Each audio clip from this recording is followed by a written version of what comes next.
These cops somehow did all this to this lady during a routine accident?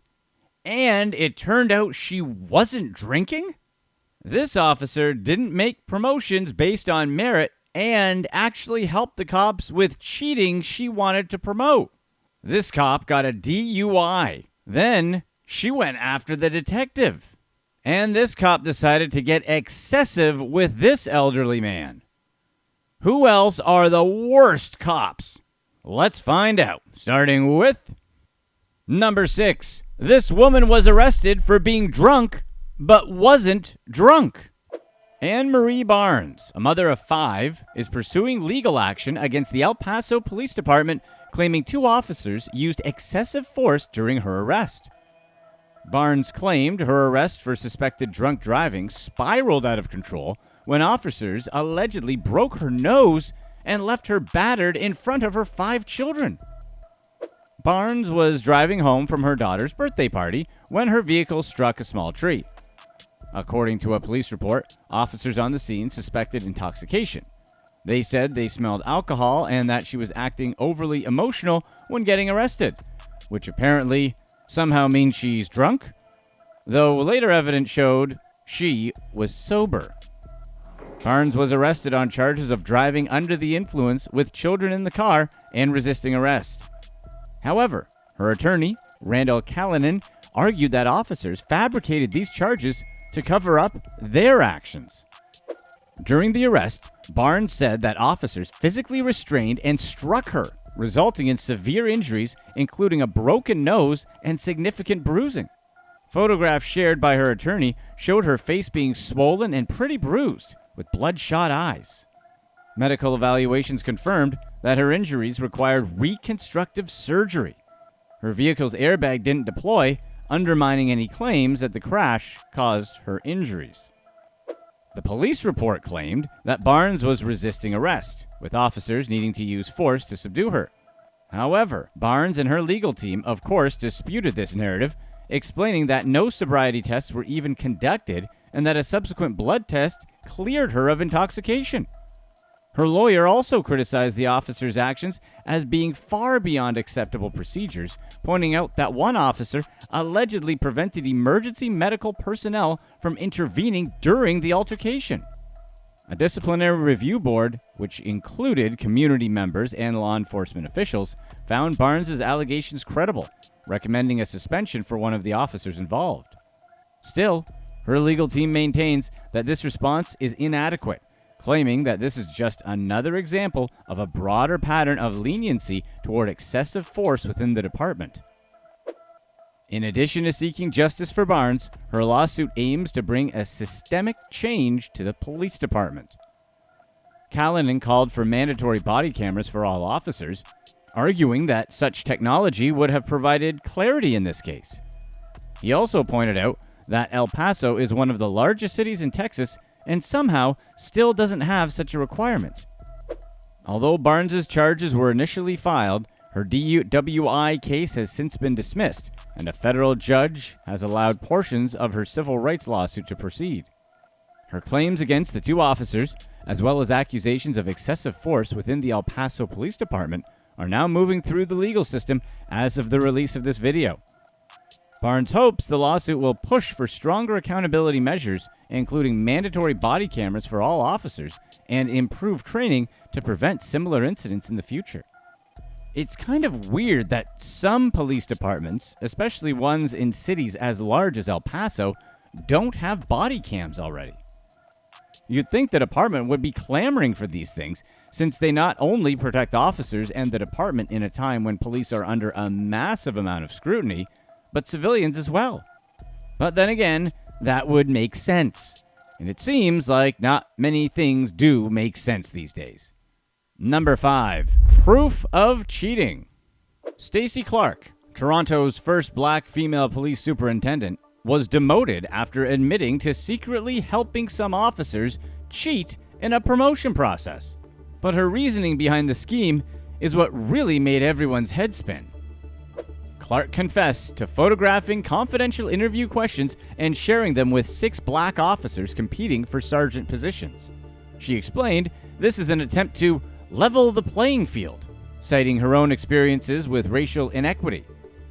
However, a tribunal described her behavior as extremely serious misconduct, emphasizing that honesty and integrity are fundamental to police work. As a result, Clarke was demoted to inspector for 2 years with an option to reapply for her previous role after that period. Her defense team argued for a shorter demotion, suggesting it was a harsh penalty for someone with an otherwise admirable career. The tribunal acknowledged Clarke's previous accomplishments, describing her as a rock star in her field.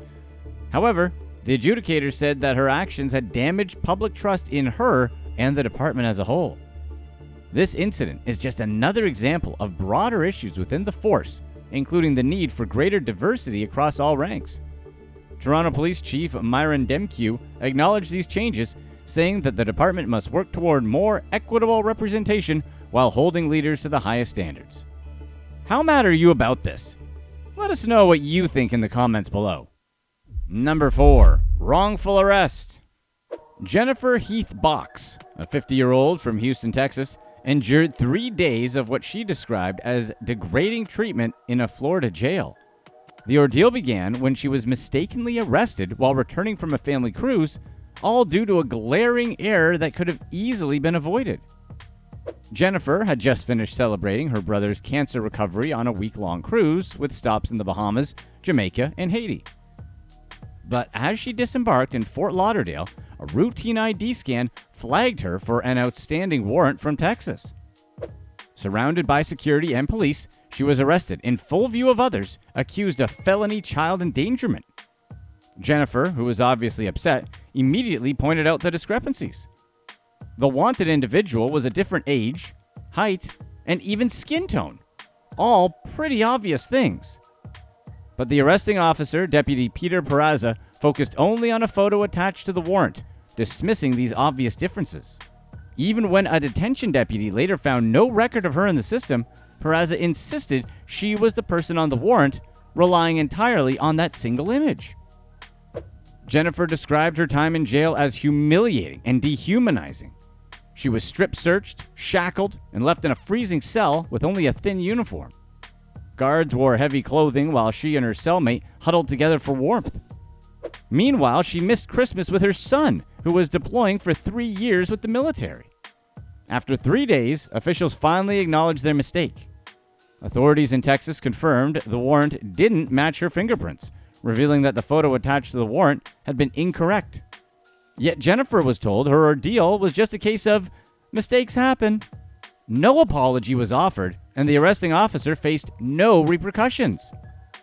Jennifer has since filed a lawsuit against the sheriff's office based on how multiple deputies ignored glaring inconsistencies in favor of a single photo. The whole going to jail experience isn't supposed to be pleasant, so we don't care if bad people get put in there. But to throw someone in jail who blatantly doesn't deserve to be there is pretty rough. You'd think there would be a little more basic, do we have the right person before we lock them up type checks, such as just looking at other pictures when someone is losing their freedom, but somehow there wasn't.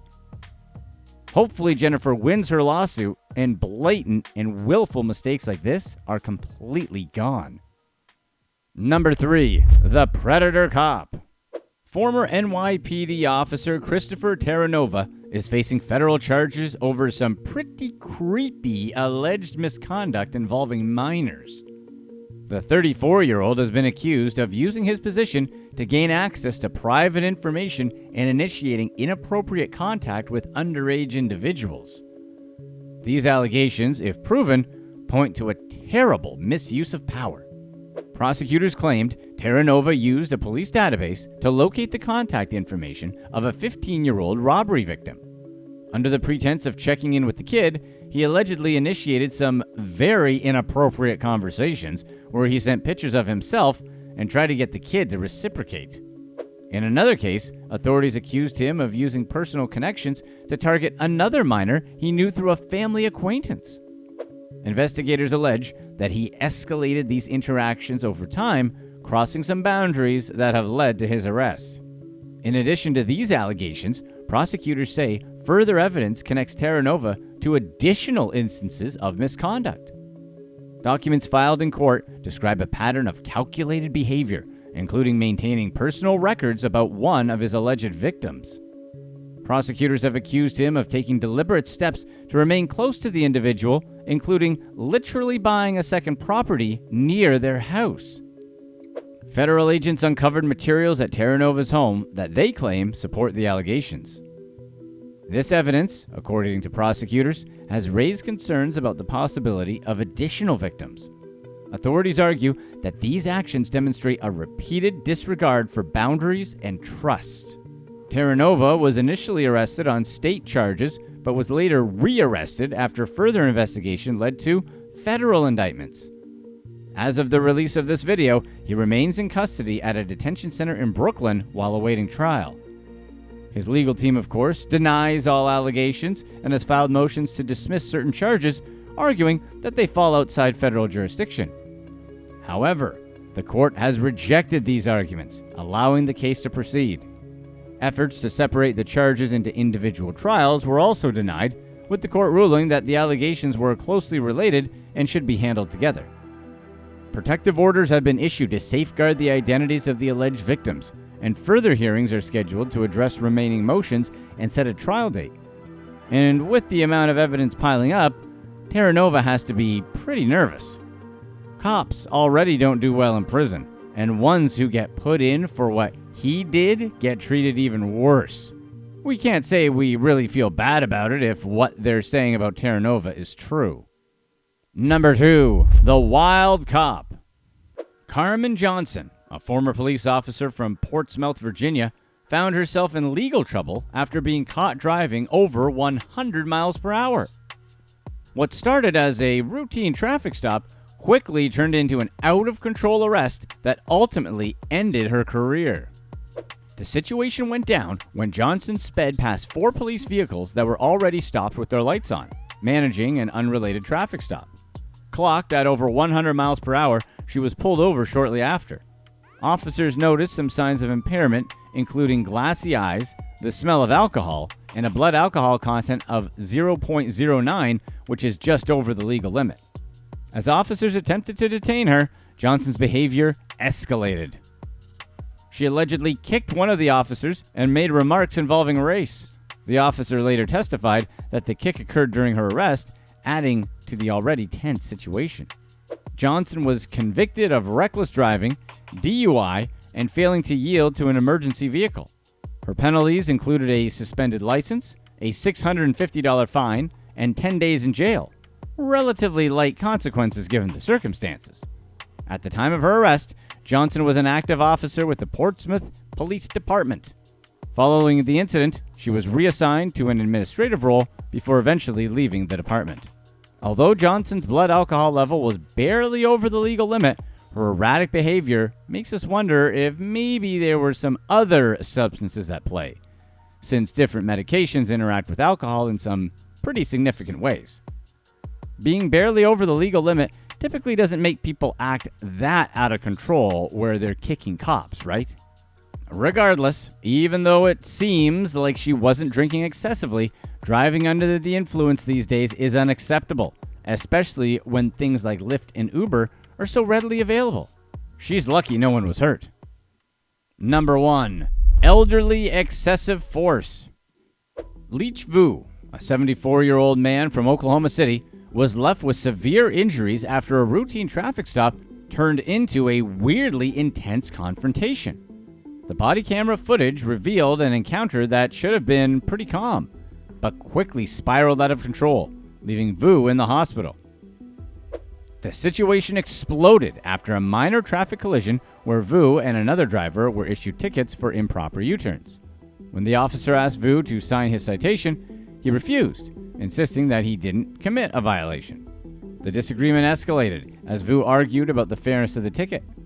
The officer explained that signaling wasn't an admission of guilt, but Vu insisted, even saying he'd rather go to jail than comply.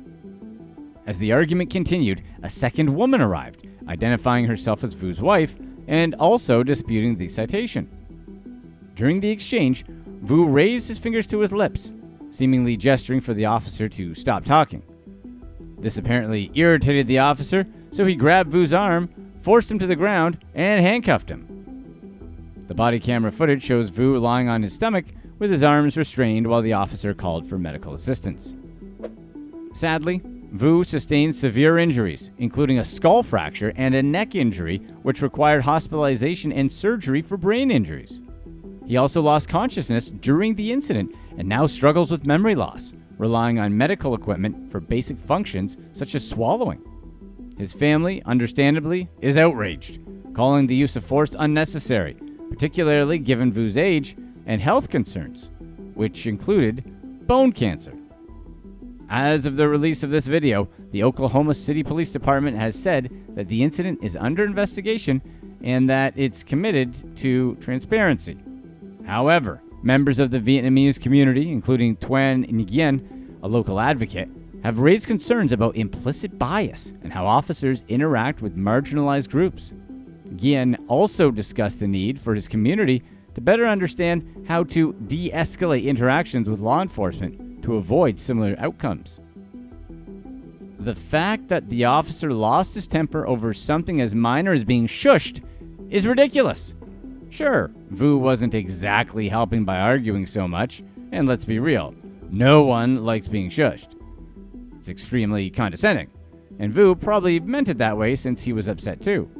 But for someone who deals with angry people regularly, the officer's response was completely out of line. Shushing is a pretty mild way of showing attitude, right? Unfortunately, some people just aren't cut out to be cops, and it's sad that the situations like this are what takes it to find them. Click to watch these next videos.